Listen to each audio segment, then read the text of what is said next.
He's so fucking gorgeous.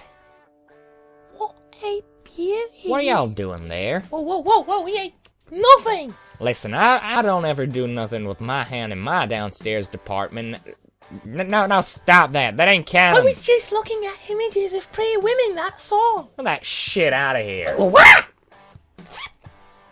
Oh lord, she's fucking ugly.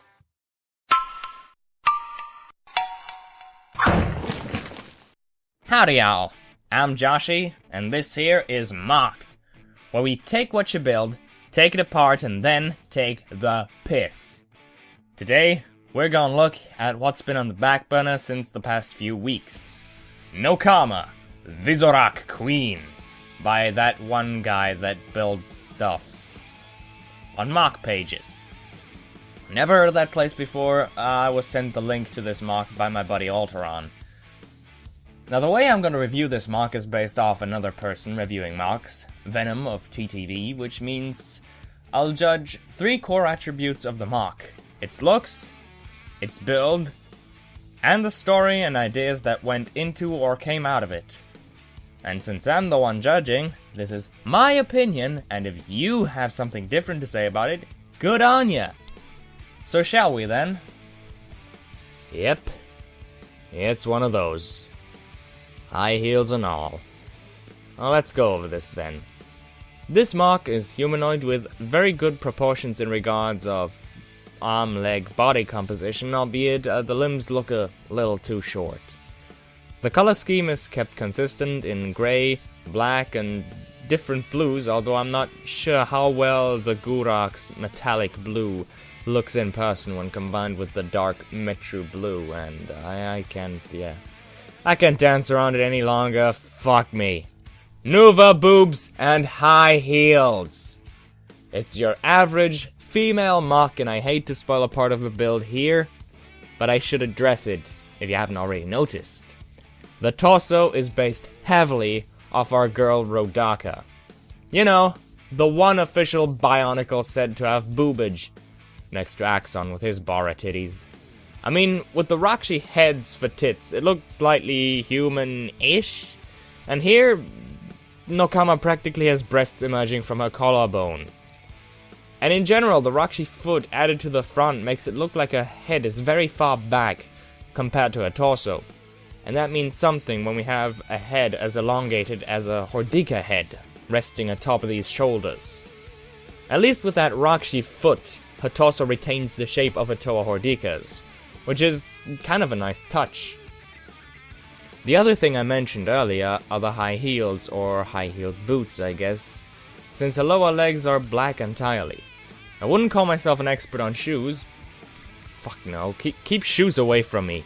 I have 2 pairs, I don't need any more. No, Mom, I don't want to go buy more shoes. No, I don't want to get in the car. I have 2 pairs, Mom. No! Oh, where the fuck did that come from? So yeah, I'm not an expert on like footwear fashion, but these shoes look alright, I guess. God, I'll never understand the appeal of using tires to hide blank spaces.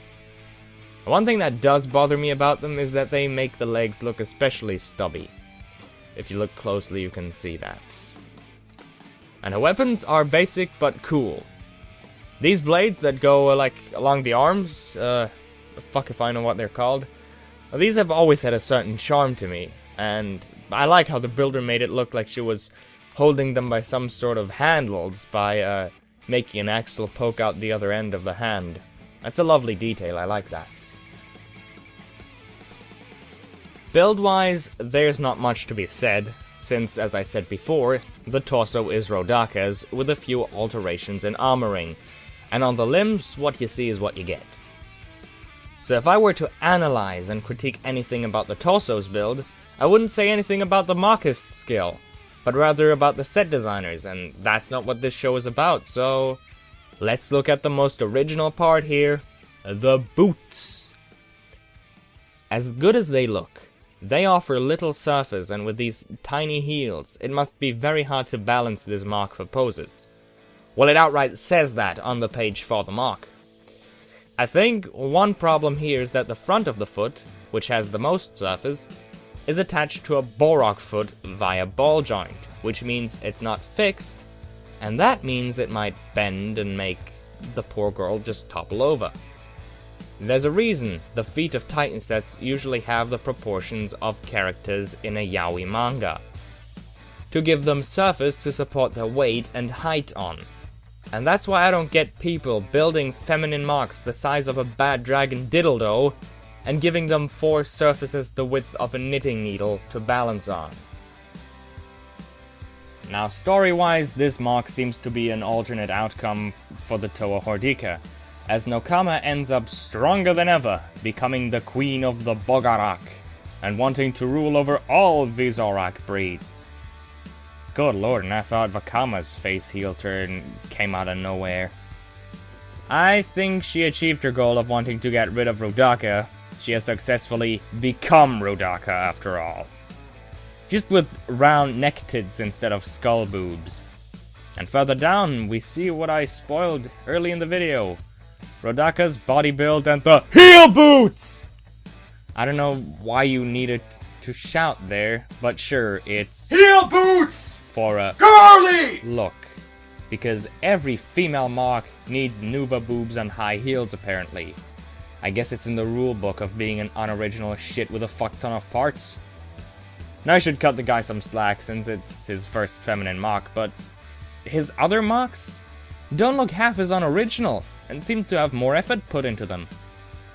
I mean, that story is a story, even if it probably makes some people confused or scream in pain like an irritated LJ, so I can't really complain there.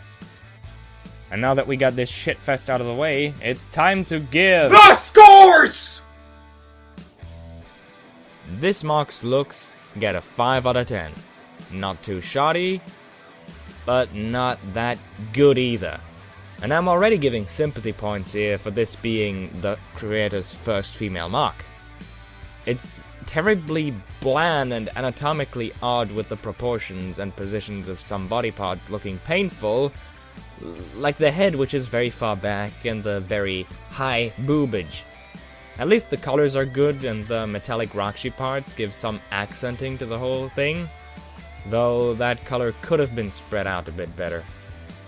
The build of the mark gets 3 points. Not shitting.